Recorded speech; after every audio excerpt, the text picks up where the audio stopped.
Muslims not long after they took it, but in the 19th century, two distinct Zionist movements sprang up pursuant to getting it back. One called for a return of the Jewish people to Israel, while the other hinged on a skewed interpretation of biblical texts known as end times prophecy. Some might be surprised to learn that there are far more Christian Zionists in the world than there are Jewish Zionists.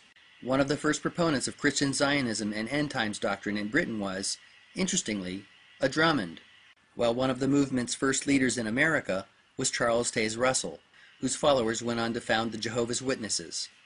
Yes, this is the same Russell family that made its fortune selling heroin to the Chinese. Samuel Russell, the head of the family opium business, we briefly met. One of the original Templars may well have been a Russell, for one of the 9 knights who formed the order was a man known to history as Russell. This is very interesting, because another Russell of the 19th century, Samuel's cousin William H. Russell, co-founded along with Alphonso Taft, the father of future U.S. President William Howard Taft, an influential secret fraternity at Yale University in 1832. They named it, you're not going to believe this, Skull and Bones.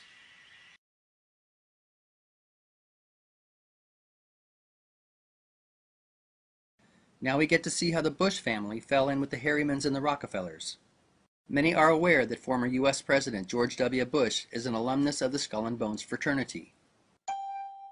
His father, George Herbert Walker Bush, was a member too, as was his father, Prescott Bush. It was at Yale University that Prescott Bush became close friends with Averell Harriman, the son of E.H. Harriman, who was also a bonesman. But the Bush-Harriman family connection actually goes back a bit further. Prescott's father was Samuel Bush, who would have been George W.'s great-grandfather.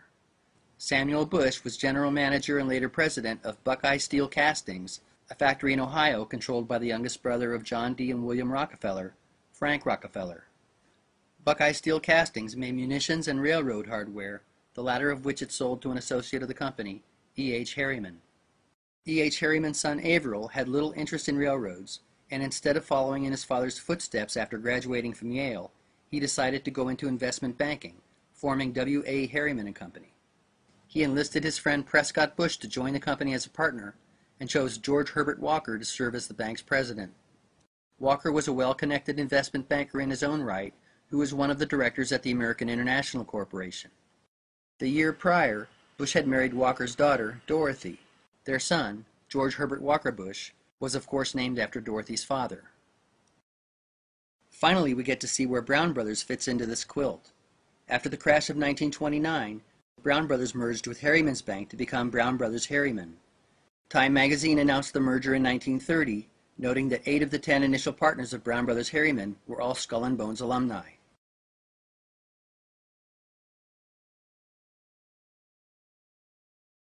In the decade following the merger, Brown Brothers Harriman played a central role in funneling U.S. investments to Nazi Germany. Funds were transferred through the Union Banking Corporation, an affiliate bank set up by Harriman and an early Nazi supporter, Fritz Thyssen. The recipient of the bulk of these transfers was the IG Farben Company in Germany, the corporate muscle behind Adolf Hitler. IG Farben was run by its co-founder, Max Warburg, at least until anti-Jewish policies made it impossible for Max to remain in Germany. Rockefeller's Standard Oil of New Jersey also helped the Nazis prepare for war, providing IG Farben with a formula for making aviation fuel from coal, for example. Standard Oil escaped any serious repercussions from their cooperation with the Nazis, but UBC wasn't so lucky. The Union Banking Corporation was busted under the Trading with the Enemy Act and its assets seized. Many accounts of the scandal sidestepped the involvement of Harriman and Bush, but UBC's offices were in fact located in the Harriman Building at 39 Broadway in New York, and Prescott Bush and Averell Harriman's brother Roland were both directors at Union Banking Corporation. You can find their names listed here on vesting order number 248, filed with the Federal Registry in 1942 in conjunction with the seizing of the bank's assets. Another major player in the funding of Nazi Germany was the powerful law firm of Sullivan and Cromwell. One of Sullivan and Cromwell's important early clients had been Standard Oil, and the firm had also helped J.P. Morgan facilitate his General Electric and U.S. Steel mergers. 2 senior partners at Sullivan and Cromwell during the years leading up to World War II were John Foster Dulles and his brother, Allen Dulles. Not only were the Dulles brothers instrumental in the transfer of U.S. capital to pre-war Nazi Germany, they helped their clients, Brown Brothers Harriman and Standard Oil, try and hide their Nazi connections, albeit with limited success. Allen Dulles is truly a titanic figure in modern American history. He ran the OSS, which was America's intelligence arm during World War II, and the predecessor of the CIA. One of his brainchilds was Operation Paperclip, whereby German scientists and intelligence operatives were brought back to the U.S. after the war. Dulles sat on the board of J. Henry Schroeder Bank, one of the original investor banks in the Federal Reserve System, and a bank which was also instrumental in Nazi funding. Dulles also served as president of the Council on Foreign Relations from 1947 to 1950. The prevailing wisdom is that the father of the CIA was Wild Bill Donovan. Donovan was an important figure, but the title really should go to these three men. In particular, the third architect of the Defense Act of 1947, Allen Dulles. Now that we've crossed that hurdle, what is it that the CIA was really designed to do? As the 20th century progressed, corporate America increasingly became involved overseas. The AIC Guarantee Trust Coalition was the catalyst for this growth, and they came to control no less than 200 multinational corporations involved in everything from the manufacture of machinery to international shipping to agriculture and mining. Frank Vanderlip stated, "The way we conceived the American International Corporation, we had decided that what was needed was some kind of organization that would take a foreign business enterprise of great possibilities, or even a good idea with management behind it, and finance it into strength." Over the decades, the face of Wall Street changed as companies merged, changed names, and vied for dominance. But the model forged by AIC and Guarantee Trust, one of global commerce directed from select boardrooms, continued. By the mid-20th century, the scope and breadth of this commercial empire was reminiscent of that of the Dutch and British East India Companies in earlier centuries. But there was a major difference. The Dutch and British East India Companies did their own dirty work. They had gunships with which to enforce their monopolies. Corporate America in the 20th century didn't have gunships. They relied on the State Department to grease the wheels of international commerce, and diplomacy was often less than effective. That's where the CIA came in. It served as the attack dog for America's corporate elite, protecting their interests abroad.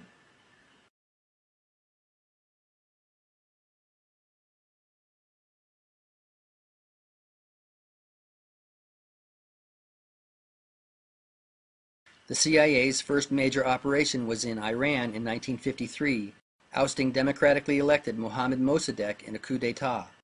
The benefactors of this coup in Iran were largely British oil interests, but the CIA's next adventure, a coup in Guatemala in 1954, protected the interests of United Fruit, a company which had grown large under the umbrella of the American International Corporation. Another flagrant example of the use of the CIA as a gunship of industry was its ousting of Salvador Allende in Chile in 1973. Allende was killed and replaced with Pinochet, one of the most brutal dictators in modern Latin American history. The coup in Chile was orchestrated largely in response to efforts by Allende to nationalize the country's copper mines and telegraph and telephone networks. This threatened the interests of IT&T as well as the mining giants Kennecott and Anaconda Copper. CIA interventions and coups around the world between the agency's inception and the first Gulf War averaged nearly one a year and included meddling in Ecuador, the Dominican Republic, Vietnam, Laos, Cambodia, Brazil, Greece, Iraq, Zaire, Angola, Bolivia, Afghanistan, Honduras, and Haiti. The most infamous of CIA-backed coups was in resource-rich Indonesia in 1965, where Sukarno was overthrown by Suharto. After the takeover, Suharto's troops murdered over 500,000 alleged PKI party sympathizers with the aid of intelligence supplied by the CIA. The tragedy of all this chaos and killing is compounded when you factor in that much of it was paid for by U.S. taxpayers, hypnotized by the perceived communist threat and clueless as to how big business really pulled the strings in Washington and Langley, Virginia.